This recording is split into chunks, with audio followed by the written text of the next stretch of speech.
Halo teman, jangan lakukan 4 hal ini jika niat ingin Galpay. Nah, video ini sebagai bentuk edukasi saya kepada nasabah Galpay yang sekarang sedang stres bingung menghadapi penagihan developer. Apakah bisa selamat hari ini? Saya bilang selamat ya teman. Tapi teman-teman wajib tidak lakukan 4 hal ini jika teman-teman sudah niat ingin Galpay. Yang pertama, teman-teman coba komunikasi intens dengan pinjaman online. Ini tidak boleh atau tidak perlu teman-teman lakukan, karena semakin teman-teman intens berkomunikasi dengan DC pinjaman, maka semakin gencar mereka menagih teman-teman, padahal ya teman-teman memang nggak punya uang atau niat ingin Galpay. Jadi stop komunikasi dengan pinjaman online, terutama DC lawannya.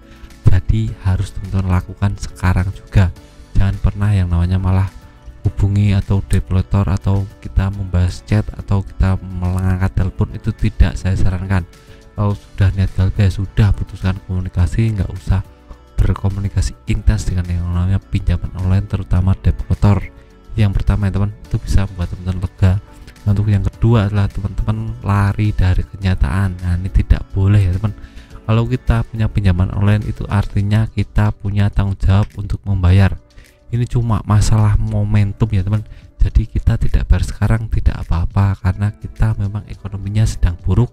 Tapi untuk ke depan 5 tahun, 2 tahun atau 3 tahun, pada saat kita punya pendapatan yang besar, kita akan melunasi tagihan. Jadi kita jangan lari dari kenyataan, tetap dari satria. Cuma masalah bayar, cuma masalah momentum untuk melunasi tagihan, itu saja. Mindsetnya ditata seperti itu. Jangan malah lari dari kenyataan, nanti akan kepikiran terus masalah ini. Itu yang kedua. Untuk yang ketiga adalah pesimis menghadapi ini. Nah, ini sangat penting, ini tentang mindset teman-teman. Jadi kalau teman-teman punya hutang 10 juta, 20 juta, itu jangan pernah takut atau malah pesimis dalam hidup. Jadikan ini motivasi lebih untuk teman-teman bisa bekerja keras, lebih intens lagi, lebih yang namanya barbar dalam mencari pekerjaan, atau berpikir terus untuk cari pendapatan lain di luar pekerjaan teman-teman. Jadi tetap optimis saja dalam hidup, jangan sampai pesimis atau malah berpikir yang bukan-bukan, berpikir terlalu dalam. Berpikir bagaimana sih cara membayar padahal saya tidak punya uang, bagaimana saya membayar padahal saya nganggur, seperti itu. Tidak boleh berpikir seperti itu. Lebih baik energi teman-teman fokuskan pada mencari pendapatan lain, mencari hal-hal yang bisa menambah pundi-pundi uang teman-teman. Jadi jangan fokusnya malah pesimis atau malah bicara kegagalan, seperti itu tidak boleh teman-teman. Harus positive thinking, harus semangat dalam hidup. Untuk yang terakhir adalah berpangku tangan dan malas-malasan. Ini tidak perlu, jangan dilakukan teman, karena malas-malasan dan berpangku tangan itu seperti kita cuma rebahan tapi kita pinjam di pinjaman online, seperti itu.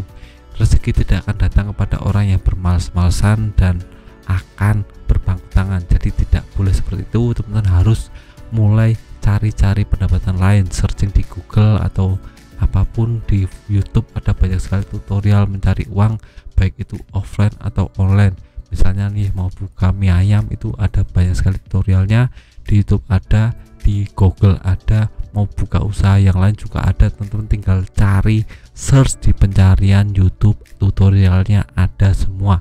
Tinggal teman-teman niat atau tidak, fokus atau tidak, optimis atau tidak. Jadi saya tetap optimis dalam hidup. Jangan jadikan pinjaman online sebagai halangan teman-teman untuk berkreasi atau mencari bakat teman sebenarnya ada di mana, dan itu jadi indikasi untuk cari pendapatan lain yang lebih besar dan endingnya bisa melunasi tagihan. Jadi tetap semangat ya teman, jangan pernah menyerah. Saya akan bantu teman agar lebih semangat dalam hidup dan jangan pernah yang namanya takut menghadapi ini. Dan video singkat dari saya semoga bermanfaat, tetap semangat ke depan yang lebih.